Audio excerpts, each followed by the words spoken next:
show. It's that we've been at this since 4 in the morning. We played a show last night, and then the show ended. The show ended at like 1 or something, and then we had to get up at 4:30. And then, you know what I mean? So that's kind of it. Yeah.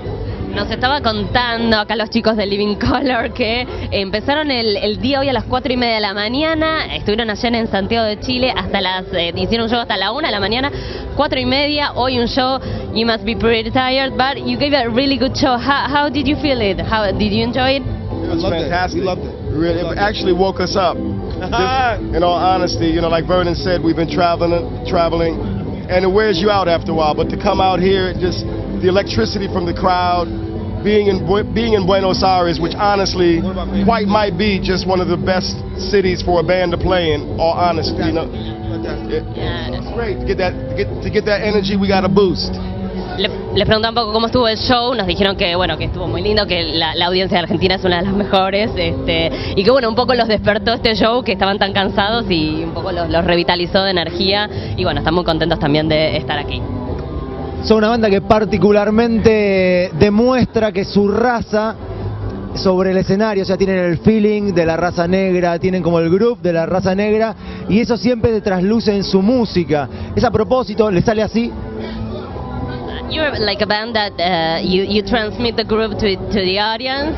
Oh, hi. Hi. How are you? How we are. It's crowded. This. No. Well, he was asking that you have this groove and you transmit it to the audience like this black groove or something. Do you do it on purpose or it just comes out? No, we just love it. You know, I mean, we've since we've been coming to Argentina since '93, we've had a wonderful, wonderful time. That's so nice. We've had just a wonderful time playing here. So we were looking forward to this. We're looking forward to this. We look forward to it, and so to play the festival was fantastic. And it's like the energy it's a feedback. You know, that the audience is. We're energizing the audience, so it's a great relationship. Bueno, sí, nos cuentan un poco que llegamos todos. Bueno, no, de que la energía obviamente es a propósito, que a ellos les gusta mucho venir acá y tocar con el público en Argentina desde el 93 que están, y bueno, que nada, es una relación muy natural que se da y que les gusta mucho. Esto están hablando como... Lo loco que están los cuatro, van llegando de a uno. Sigue teniendo la misma voz que cuando empezó Living Color, tiene como un caudal y una fuerza en la voz muy importante, pero se siente o se ve que se siente muy apoyado con la banda. ¿Pasa eso? You have like the same voice that you had when you first started in the band. I keep it in the box. You keep it in the box. Do you feel supported by the band also? No, they hate me. They all hate me. Le preguntamos si, no, nos dice que el odio, los odia a los chicos. No, but you have a really nice voice. And Thank you. For how many years? I mean, about 45. Oh, well, no, so I've singing a long time. It's a tribute to what they do. Like, I try to match what's going on stage. I'm trying my best to match what's going on stage. So I have to be up on my game at least a little bit. So. Bueno, dice también que es un tributo también a los chicos de la banda y que tiene que estar a la altura también de cómo tocan y cómo están eso. Guys, you're here presenting your last album, the chair in the doorway. I'm sorry. You said that it's your best album, or you feel it that way. Why do you think it's your best album? Well, you know what? The thing about that is, the chair in the doorway is a record that reconnects the band to a conversation we started a long time ago. Like, we started a conversation about being African American men, being Americans in the world. And along the way, we've had some bumps along the way because, you know, being in a band is a difficult thing. And in a way, we made a record, Kaleidoscope, and the roots of the chair in the doorway started with the way we started writing. We had to write again. And eventually, we had to get back to conversation, figuring out what's really important, and ultimately getting out of the way of the music. So us getting out of the music's way is the biggest tribute to what the chair in the doorway is. interesting. Bueno, les preguntamos un poco por qué dicen que su último disco, The Chair in the Doorway, es el mejor que han hecho hasta el momento, que es algo que ellos dicen. Y bueno, nos cuenta un poco que los hizo reconectarse un poco con su herencia, con bueno, un montón de cosas, también salir un poco de la música y reconectarse con ella desde otro lugar. Fue un poco el resumen un poco de lo que nos dijeron.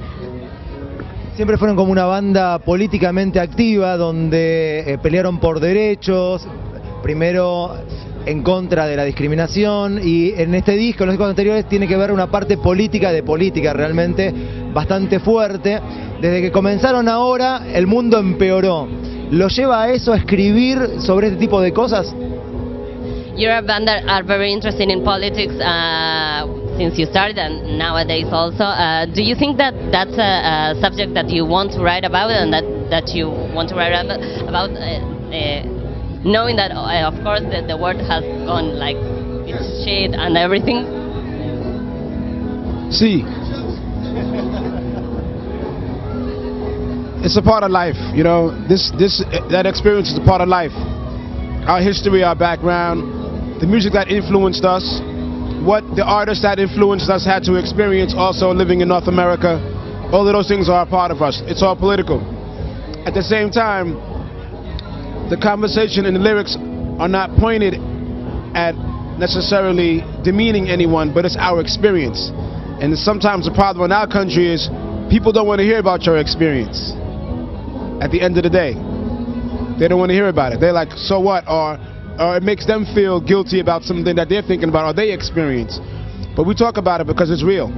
And that's what music is about. Freedom of expression. Bueno, nos contaba un poco que obviamente ellos también hablan mucho de los artistas que los influenciaron y de cómo a ellos les impactó la política. A veces la gente no quiere escuchar de las experiencias de otras personas, pero bueno, son las experiencias de todos y es algo que se transmite en sus letras y en su lírica. Guys, you want to record your last CD in Prague. Why Prague? Why did you choose that city? Doug, what's that? Prague. Why did you choose Prague to record your last album? Prague was a perfect destination for Living Colour to actually work in because of its isolation. Actually, we were outside of Prague, and the actual studio is big enough to give everybody space. And the actual people that work at the studio, who are our good friends now, Milan and Pavel and Carolina, the folks there, created an ambiance for us to work in. It's a studio, it's a restaurant, it's a bar, and it's a hotel, all in one place, about 20 kilometers outside of Prague. And what that did was give Vernon enough space to set up and do what he needed to do. Will had enough space. Corey could run around and do what he wanted to do and sleep. And we actually had a chance to engage away from our home. You know, when you're in New York City, and I'm from Connecticut now, and the rest of the guys are in New York, but it's so much energy there and so many people that we know that every day it's going to be a distraction. You know, people don't mean to do it, but it happens, and our lives change being at home. I figured coming out of that environment, putting ourselves in an environment that's remote but yet extremely creative would be one of the best things for the band to experience at that time. Plain and simple.